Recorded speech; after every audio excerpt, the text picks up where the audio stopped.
بسم اللہ الرحمن الرحیم احمدہ ونصلی ونسلم علی رسولہ الکریم اما بعد وکذالک تمسک باستصحاب الحال تمسک بعدم الدلیل اذ وجود الشیء لا یوجب بقاءہ۔ اچھا جی، یہاں سے مصور شاشی سبق نمبر 124 بیان ہو رہا ہے، اور اس میں ہم احتجاج بلا دلیل کی دوسری قسم، جس کو ہم کہتے ہیں استصحاب حال، اس کو ہم یہاں سے پڑھنا چاہتے ہیں۔ استصحاب حال کیا ہوتا ہے؟ استصحاب حال یعنی جس طرح ہم نے پیچھے پڑھا نا، عدم علت سے عدم حکم کے پر استدلال کرنا، یہ احتجاج بلا دلیل ہوتا ہے۔ اب یہاں پر ہم پڑھ رہے ہیں استصحاب حال سے استدلال کرنا بھی احتجاج بلا دلیل ہوتا ہے۔ استصحاب حال کی تعریف اصول فقہ میں آپ نے پیچھے پڑھی بھی ہے شروع میں، ابقاء شیء علی حالت السابقۃ یا علی حالہ السابقۃ لعدم الدلیل المزیل، کسی چیز کو اس کے سابقہ حال یعنی حکم پر باقی رکھنا، اس لیے کہ اس حال کو زائل کرنے والا کوئی مزیل نہیں پایا گیا، تو لہٰذا ہم یوں تصور کریں گے کہ پہلے سے جو حال چلا آ رہا تھا وہ بھی وہی ابھی تک باقی ہے۔ یعنی شروع سے ایک حال کسی چیز کا چلا آ رہا تھا اور اس حال کو زائل کرنے والی کوئی چیز ثابت نہیں ہوئی ابھی فی الحال یقین کے درجے میں، تو ہم یوں شمار کر لیتے ہیں، سمجھ لیتے ہیں کہ جو حال پیچھے سے چلا آ رہا تھا نا، جس کو ہم مان رہے تھے یقینی طور پر، گویا ابھی تک وہی باقی ہے۔ اس کو استصحاب حال کہتے ہیں، اور یہ بھی اصول فقہ کے 13-14 جو دلائل ہیں بنیادی، ان میں سے ایک یہ بھی ہے، تو یہ ان میں سے ایک یہ بھی ہے، ٹھیک ہو گیا۔ اب مصنف رحمۃ اللہ علیہ یہاں فرماتے ہیں کہ استصحاب حال سے استدلال کرنا یہ بلا دلیل ہے۔ کیوں بلا دلیل ہے؟ اس وجہ سے کہ کسی چیز کا زمانہ ماضی میں موجود ہونا زمانہ حال میں اس چیز کے باقی رہنے کو مستلزم نہیں ہوتا۔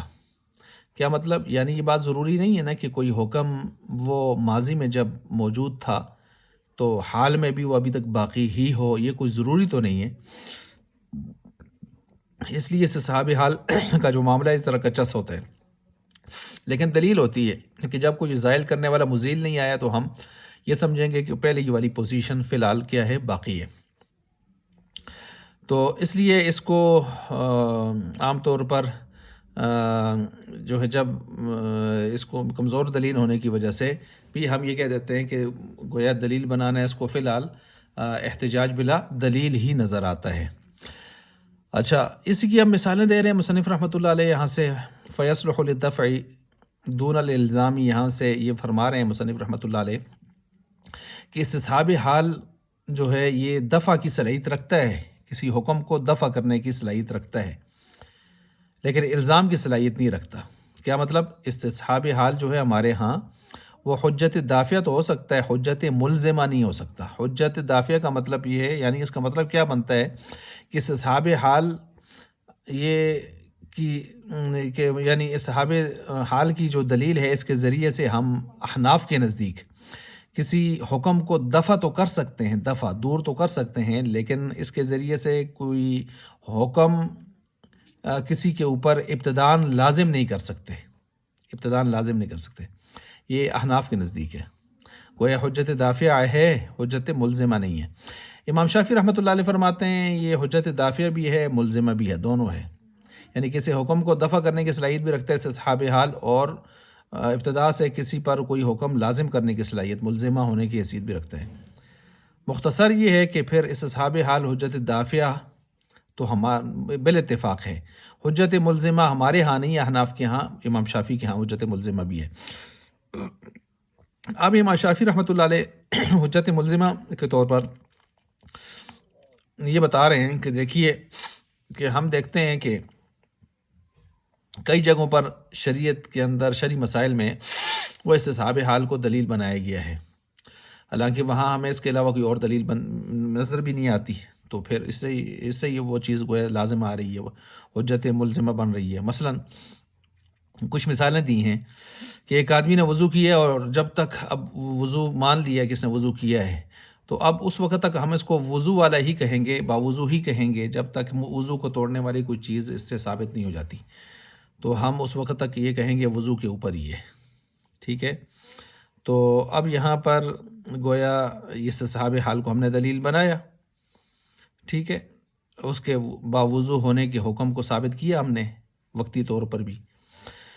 کسی آدمی نے نمبر 2 دوسری مثال، کسی آدمی نے نکاح کیا اور نکاح کے ساتھ وہ اس کی بیوی بن گئی اور یہ اس کا شوہر بن گیا۔ اب جب تک اس نکاح کو زائل کرنے والی طلاق جدائی کی کوئی صورت نہیں آتی تو ہم اس وقت تک یہی کہیں گے نا کہ وہ اس کی بیوی ہے، یہ اس کا شوہر ہے، تو اس کی بیوی کا اس کے لیے ہونا گویا یہ حکم جو ہے اس کے لیے ثابت ہوگا۔ اچھا، اسی طرح ایک آدمی نے اگر کوئی کتاب خریدی ہے، اس کا مالک بن گیا ہے، تو جب تک ملکیت سے نکالنے والی کوئی چیز نہیں آئے گی تو ہم یہی کہیں گے کہ اس کتاب کا وہ فلاں شخص کیا ہے، مالک ہے، وہ اس کا مالک ہے اور یہ اس کی مملوک ہے۔ اب یہ امام شافعی رحمۃ اللہ علیہ کی طرف سے جو ہے یہاں پر صورتیں 3 مثالیں دی گئی ہیں اس حوالے سے۔ اچھا جی، اب یہاں احناف یہ کہتے ہیں کہ استصحاب حال چونکہ ایک کمزور دلیل ہے اور اس دلیل کے ذریعے سے کسی حکم کو زیادہ سے زیادہ ہم دفع تو کر سکتے ہیں، لیکن ابتداءً کسی حکم کو ہم ثابت نہیں کر سکتے، کمزور دلیل ہے۔ یعنی کسی شریعت میں کسی دعویٰ کو رد کرنے کے لیے تو الگ دلیل ہوتی ہے اور کسی چیز کو ثابت کرنے کے لیے الگ دلیل ہوتی ہے نا۔ تو کسی چیز کو رد کرنے کے لیے تو اس کو ہم پیش کر سکتے ہیں، لیکن کسی چیز کو ثابت کرنے کے لیے ہم اس کو پیش نہیں کر سکتے، کیونکہ استصحاب حال ایک کمزور دلیل ہے۔ اس سے کسی دعوے کو رد تو کیا جا سکتا ہے لیکن کسی حکم کو ابتداءً ثابت نہیں کیا جا سکتا، حجت ملزمہ نہیں ہے، حجت دافعہ ہے۔ اب امام شافعی رحمۃ اللہ علیہ نے جو 3 مثالیں دی ہیں جس میں انہوں نے نئے یعنی حکم کو ثابت کرنے کی کوشش کی ہے، تو ہم اس کا جواب یہ دیتے ہیں کہ یہ تینوں حکم جو آپ نے بیان کیے ہیں، باوضو رہنا یا اس کا کیا کہتے ہیں اس نکاح کی پوزیشن پر باقی رہنا شوہر کا، یا کتاب کے حوالے سے اس شخص کا، خریدار کا جو ہے مالک باقی رہنا، یہ اس طور پر نہیں ہے کہ نئی کوئی چیز مزیل نہیں آیا تو بس یہ ہم سب کا حالت پر رکھتے ہیں استصحاب حال، ایسا نہیں ہے، بلکہ ان تینوں حکموں کو جو ہم نے ثابت کیا ہے یہ اس وجہ سے ہے کہ شریعت نے ان تینوں حکموں کو جو ہے شریعت نے ممتد رکھا ہے۔ کب تک ممتد رکھا ہے؟ ان کی نقیض کے ظاہر ہونے تک، یعنی جب اس نے نکاح کیا شوہر ہو گیا، جب اس نے کتاب خریدی مالک ہو گیا، جب اس نے وضو کیا باوضو ہو گیا، تو یہ حکم اب تینوں آگے تک چلیں گے۔ یہ فعل ممتد ہیں نا، زمانہ چاہتے ہیں کہ زمانے تک رہیں گے۔ یہ اب کب تک رہیں گے؟ جب تک ان کی نقیض ظاہر نہ ہو، تو یہ تینوں چیزیں باقی رہیں گی۔ اب نقیض ظاہر نہیں ہے تو بس یہی کہیں گے بس وہ سابقہ حالت پر چل رہا ہے، اس میں استصحاب حال کا کوئی معاملہ نہیں ہے۔ نقیض ظاہر نہیں ہو، نقیض ظاہر ہوتی تو معاملہ ہی ختم ہو جاتا، ٹھیک ہے۔ تو اس لیے یہاں پر استصحاب حال کو دلیل نہیں بنایا گیا، بلکہ نقیض ابھی تک ظاہر نہیں ہوئی اور یہ تینوں فعل افعال ممتدہ ہیں تو ان کو ہم نے آگے تک دراز کیے، لمبا کیے۔ وعلی ھذا قلنا مجہول النسب، اب یہاں سے مثال دی جا رہی ہے حجت غیر ملزمہ ہونے کی، کہ بھائی یہ جو ہم نے کہا نا استصحاب حال جو ہے یہ حجت دافعہ ہے، ملزمہ نہیں ہے۔ اب اس کی یہاں سے مثال دی جا رہی ہے۔ اب مثال یہاں پر یہ ہے کہ مثلاً مجہول النسب آدمی پر کسی آدمی نے مملوک ہونے کا دعویٰ کیا کہ یہ میرا مملوک ہے، غلام ہے، مجہول النسب ہے، وہ اس لوگ جانتے نہیں تو اس نے دعویٰ کر لیا، تو اس کے دعوے کا بغیر کسی ٹھوس دلائل کے کوئی اعتبار نہیں ہوگا۔ کیوں؟ اس وجہ سے کہ اللہ تعالیٰ نے ہر شخص کو بنیادی طور پر آزاد پیدا کیا ہے، چاہے مجہول النسب ہے لیکن آزاد پیدا کیا ہے۔ اب جب آزاد پیدا کیا ہے تو آزاد ایک پرانا حال چلا آ رہا تھا، اب اس کو مملوک بنانے کا جو دعویٰ کیا ہے، مملوک ہونے کا، اس کا یہ ایک نیا دعویٰ ہے، اس کو ثبوت کے ساتھ لانا چاہیے، دلائل کے ساتھ۔ دلائل ابھی تک نہیں آئے، ثبوت نہیں آیا، تو ہم سب کا پوزیشن پر رکھیں گے کہ اللہ نے ہر شخص کو بنیادی طور پر، فطری طور پر آزاد پیدا کیا ہے، تو لہٰذا اس کو ہم اسی آزادی کے اوپر ہی رکھیں گے اور اس شخص کے دعوے کو رد کر دیں گے۔ تو استصحاب حال اس شخص کے دعوے کو رد کرنے کے لیے حجت دافعہ کے طور پر آئے گا۔ لیکن اب اگر ایسے ہوا کہ اس مدعی نے اس مجہول النسب آدمی پر کوئی جنایت کر دی، یعنی اس کا ہاتھ کاٹ دیا وغیرہ، اب ہاتھ کاٹنے کی آدھی دیت ہے نا، تو اب آیا اس کے اوپر آدھی دیت آئے گی نہیں آئے گی؟ تو ہم کہتے ہیں آدھی نہیں آئے گی، 1/2 نہیں آئے گی، 1/4 آئے گی۔ 1/4 کیوں آئے گی؟ اس کو ہم غلام تصور کریں گے. کیوں؟ وجہ کیا ہے کہ جب اس کی غلامی کی بات پہلے ہو چکی ہے تو ہم اس کو غلامی کی اس ترتیب سے ہی رکھیں گے، اور غلامی کی ترتیب سے اب اس کو نکالنے کے لیے ہمارے پاس کوئی دلائل اگر نہیں ہے تو ہم اسی ترتیب سے اگر ہم اس کو رکھتے ہیں آزاد آدمی کی ترتیب پر، تو آزاد آدمی کی جو ہے وہ نصف دیت ہے. تو گویا نصف دیت ثابت ہو رہی ہے، لازم ہو رہی ہے. ٹھیک ہے، نصف دیت جو ہے وہ لازم ہو رہی ہے.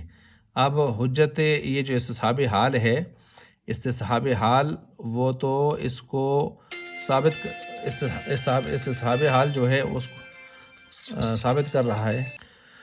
تو لہٰذا یہاں پر جب پہلے سے اس کو غلام تصور کیا گیا ہے تو اب غلام کی دیت تو 1/4 ہوتی ہے، تو ہم اسی کو لائیں گے. اب اگر اس کو آپ نے آزاد باور کروانا ہے تو اس کے لیے دلائل چاہیے، ثبوت چاہیے. جب تک وہ نہیں آئے گا تو ہم استصحاب حال چونکہ یہاں پر اس ترتیب سے آ رہا ہے تو ہم اس کو یہاں پر یعنی اس کے اوپر حجت ملزمہ کے طور پر اس چیز کو نہیں.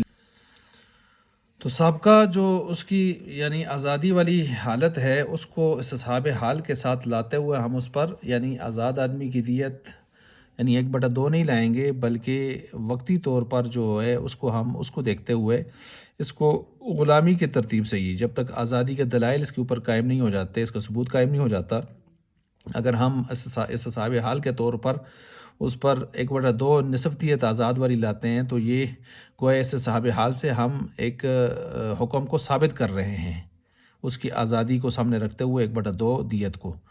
اور استصحاب حال جو ہے وہ استصحاب حال ہمارے نزدیک وہ کسی حکم شرعی کو ثابت نہیں کرتا. یہ ہمارا دعویٰ تھا احناف کا. امام شافعی کے ہاں تو حجت دافعہ اور ملزمہ دونوں بن سکتے ہیں. اب یہاں پر وعلیٰ ھذا قلنا اذا زاد الدم، یہاں سے ہم ایک جو ہے مصنف رحمۃ اللہ علیہ جو ہیں وہ بغیر دلیل کے حکم کو ثابت نہ کرنے کا جو اصول ہے اس پر ایک مسئلہ جو ہے اس پر متفرع فرما رہے ہیں. مسئلہ یہ ہے کہ مثلا ایک عورت ہے، اس کو 7 دن جو ہے ماہواری کا سلسلہ رہتا تھا، پھر اس کو ایسے ہو گیا کہ ایک مرتبہ 13 دن یہ سلسلہ آیا اس کو. تو اب یہاں پر دیکھیں 7 دن اس کی عادت چلی آ رہی تھی لیکن اب وہ 13 دن پر چلی گئی. تو اب ہم اس کا کیا کریں گے؟ تو اس میں ایک صورت تو یہ ہے کہ ہم یہ کہیں کہ یہ استصحاب حال سابقہ اس کی حالت 7 دن کی تھی، لہٰذا 7 دن ہی اس کے جو ہے وہ ماہواری کے شمار ہوں گے، باقی 6 دن جو ہیں وہ استحاضہ کے شمار ہوں گے. یہ ہے استصحاب حال، اس سے مسئلہ یہ ثابت ہو رہا ہے. یعنی اس کو لیکن دوسری صورت یہاں پر یہ بھی بن رہی ہے کہ ہم یہ کہیں کہ 7 دن سے گویا اس کی عادت بدل کے 10 دن ہو گئی ہے، ٹھیک ہے، اور اوپر کے 3 دن استحاضہ میں چلے گئے ہیں. اب یہاں پر صورتحال اس طرح بنے گی کہ 7 دن اس کے فرض کیجئے ہم یہ کہیں کہ اس کے حیض کے ہیں عادت کے مطابق، 3 دن جو 10 دن سے اوپر کے ہیں وہ بالاتفاق یعنی یوں سمجھیں کہ بلا نزاع وہ استحاضہ کے ہیں. رہ کے درمیان کے 3 دن 8، 9، 10، تو اب وہ ماقبل کے ساتھ ملائیں تو حیض بنتا ہے اور مابعد کے ساتھ ملائیں تو استحاضہ بنتا ہے. تو تشویش میں ہم پڑ گئے. تو ہم استصحاب حال کو جب دلیل بنائیں گے تو کوئی مسئلہ ہی نہیں ہوگا. ہم یہی کہیں گے 7 دن سابقہ حالت جو چلی آ رہی تھی وہی ماہواری کے ہیں اور باقی 6 دن جو ہیں کس کے ہیں وہ استحاضہ کے ہیں. پھر مسئلہ یہ حل ہو جائے گا. اب یہ بات تھی یہاں پر. اب اگر کوئی اس کے خلاف چلتا ہے، وہ کہتے ہیں نہیں جی عادت تبدیل ہو کے 7 سے 10 دن چلی گئی ہے اور اوپر کے 3 دن جو ہیں وہ استحاضہ میں ہیں، تو یہ بلا دلیل ہوگی بات، اور یہ دلیل بلا دلیل عمل کرنا ہوگا، یہ ٹھیک نہیں ہوگا اور استصحاب حال کے خلاف بھی ہے. لہٰذا ہم اس پہلی ہی بات کو لیں گے کہ 7 دن ماہواری کے ہیں اور باقی دن 6 دن جو ہیں وہ استحاضہ کے ہیں. ایک مثال تو مصنف رحمۃ اللہ علیہ نے یہاں پر یہ پیش کی ہے. اب دوسری مثال یہاں پر مصنف رحمۃ اللہ علیہ نے دی ہے وَكَذَلِكَ إِذَا ابْتَدَتْ، کہ ایک عورت لڑکی اس کو شروع سے ہی بلوغت کے وقت سے ہی اس کو 20 دن کا سلسلہ شروع ہوا، ٹھیک ہے. تو اب ہم کیا کریں گے؟ تو اس میں ایک صورت تو سیدھی سی یہ ہے کہ بھائی کم از کم جو دن ہوتے ہیں وہ ماہواری کے وہ 3 دن ہوتے ہیں اور زیادہ سے زیادہ ہمارے ہاں 10 ہوتے ہیں. تو ہمیں اس میں سے 10 سیدھے شمار کر لیں، مبتدیہ ہے، بالکل ابتدائی ہے، تو وہ ماہواری کے شمار کر لیں اور 10 دن اس کے استحاضہ کے شمار کر لیں. اب کوئی یہاں پر خواہ مخواہ یہ سینہ زوری کرے اور یہ کہے جی چونکہ کم از کم جو مقدار ہے وہ ماہواری کی وہ 3 دن ہے تو 3 دن ہم اس کو ماہواری کے شمار کر لیتے ہیں، اور اوپر کے جو 7 دن ہیں درمیان کے اس کو چونکہ وہ ادھر بھی لگ سکتے ہیں ماہواری کے ساتھ بھی اور آگے استحاضہ کے ساتھ بھی لگ سکتے ہیں، ٹھیک ہے جی، اور پھر ہم صرف 3 ہی دن شمار کر لیں ماہواری کے، باقی سارے استعاضہ کے شمار کر لیں، تو خواہ مخواہ کسی نزوری ہوگی، ٹھیک ہو گیا۔ کیونکہ 3 دن سے لے کر اوپر 10 دن تک احتمال تو رہتا ہے۔ اقل الحیض للجاریۃ البکر والثیب ثلاثۃ ایام، کہ آپ علیہ السلام نے فرما دیا ہے کہ جو بھی ہو جو باکرہ ہوتی ہے اس کے لیے، چاہے وہ باکرہ و صیبہ ہو لڑکی کے لیے، تو کم از کم مدت کتنی ہے وہاں پر؟ 3 دن ہے، اور 3 دن 3 رات ہے، اور اوپر جو ہے اکثر ہو 10 ایام ولیالیہا، 10 دن 10 راتیں ہیں اوپر کی۔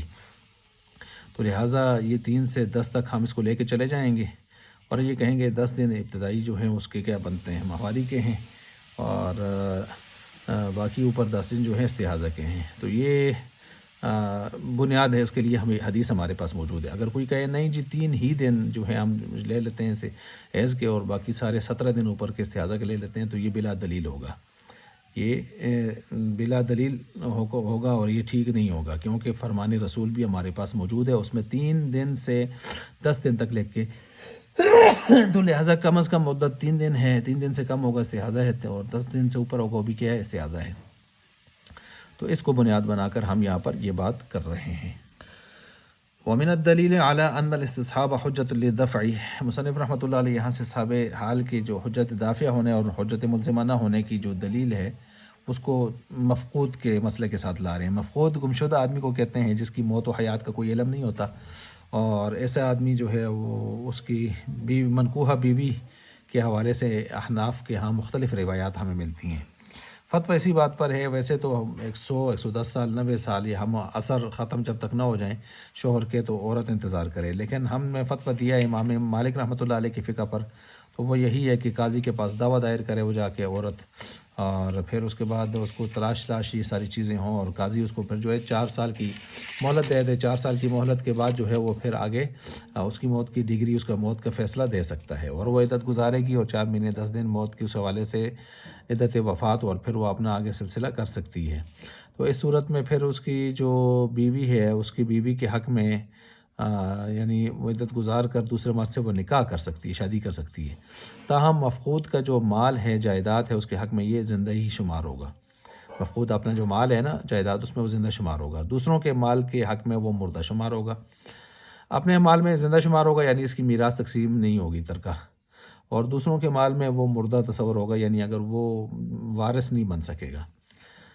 تو اپنے حق میں زندہ ہونے کا مطلب یہی ہوگا کہ وہ دوسرے رشتہ دار اس کی میراث کے مستحق نہیں ہوں گے، اور اس کے ورثاء اگر قاضی کے پاس جا کر اس کی مال کی تقسیم کا دعویٰ کرتے ہیں تو قاضی استصحاب حال کو دلیل بنا کر ان کے دعوے کو رد کر دے گا۔ بھائی وہ پہلے زندہ تھا، جب تک وہ موت پر دلیل نہیں آ رہی تو اس وقت تک استصحاب حال کو آپ بنیاد بنا کر آپ کے دعوے کو رد کر رہے ہیں، آپ اس کے فی الحال ترکہ کے وارث نہیں بن سکیں گے، کیونکہ زمانہ ماضی میں زندہ تھا اور مردہ ہونے پر کوئی دلیل ابھی تک آئی نہیں ہے، استصحاب حال سے ان کے دعوے کو رد کر دیا جائے گا۔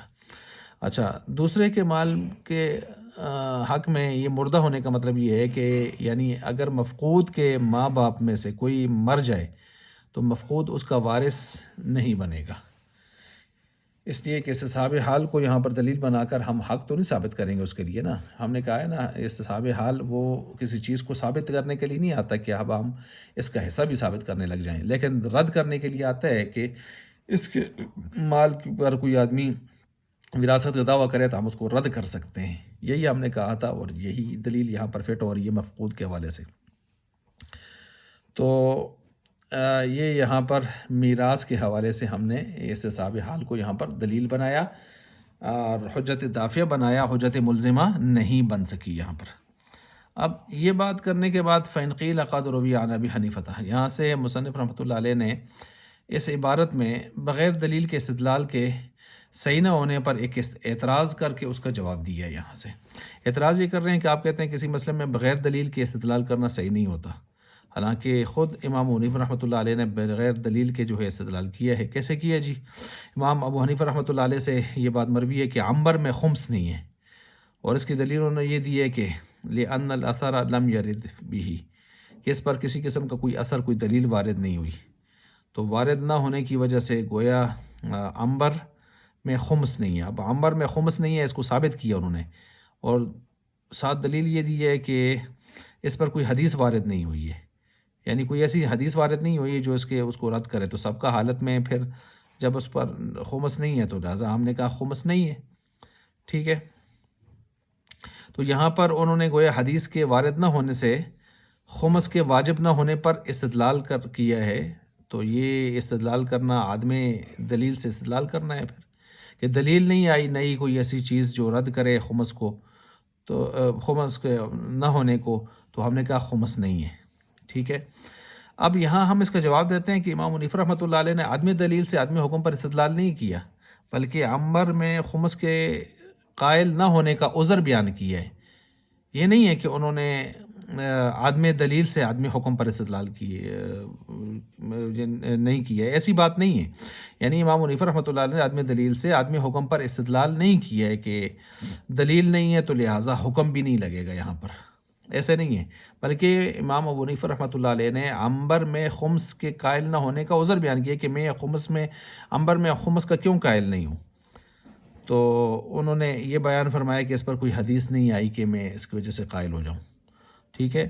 اور خمس کیا خلاف قیاس عنبر میں خمس واجب ہونے کا قائل ہو جانا، یہ کیسے ہو سکتا ہے کہ جب کہ اس کے اوپر جو ہے وہ حدیث کی کوئی وارد نہیں ہوئی. اب قیاس یہی ہے کہ اس کے اندر یعنی خمس نہ ہو. قیاس کو یہاں پر کیوں نہ ہو، تو اس کی وجہ یہ ہے کہ عنبر میں خمس کیوں نہیں ہے. تو امام ابو حنیفہ رحمۃ اللہ علیہ نے خود فرمایا عنبر مچھلی کی طرح ہے، اور مچھلی میں خمس نہیں ہے تو عنبر میں بھی خمس نہیں ہے. امام محمد رحمۃ اللہ علیہ نے امام حنیفہ سے پھر پوچھا کہ مچھلی میں خمس کیوں نہیں ہے، تو امام حنیفہ رحمۃ اللہ علیہ نے اس کا جواب دیا کہ مچھلی میں پانی کی طرح ہے، جب پانی میں خمس نہیں ہے تو مچھلی میں بھی خمس نہیں ہے.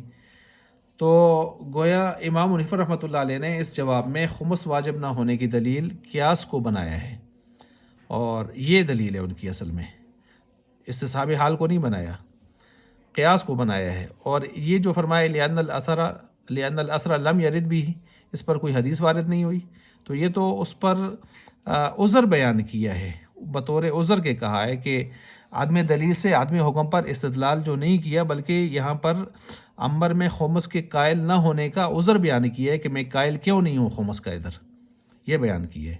تو دلیل یہاں پر جو ہے وہ اصل میں قیاس ہے. عنبر کیا ہے؟ خوشبو کا نام ہے، اور وہ ایک بعض کہتے ہیں دریائی جانور اس کا فضلہ ہے، اس کو کہا جاتا ہے. کوئی حضرات کہتے ہیں یہ سمندر کی جاگ ہے اور خوشبودار ہوتی ہے وغیرہ وغیرہ. کوئی کہتے ہیں جانور کے رانوں کی میل ہوتی ہے. مختلف اس قسم کی تعبیرات آتی ہیں عنبر کے بارے میں. وآخر دعوانا ان الحمد للہ رب العالمین.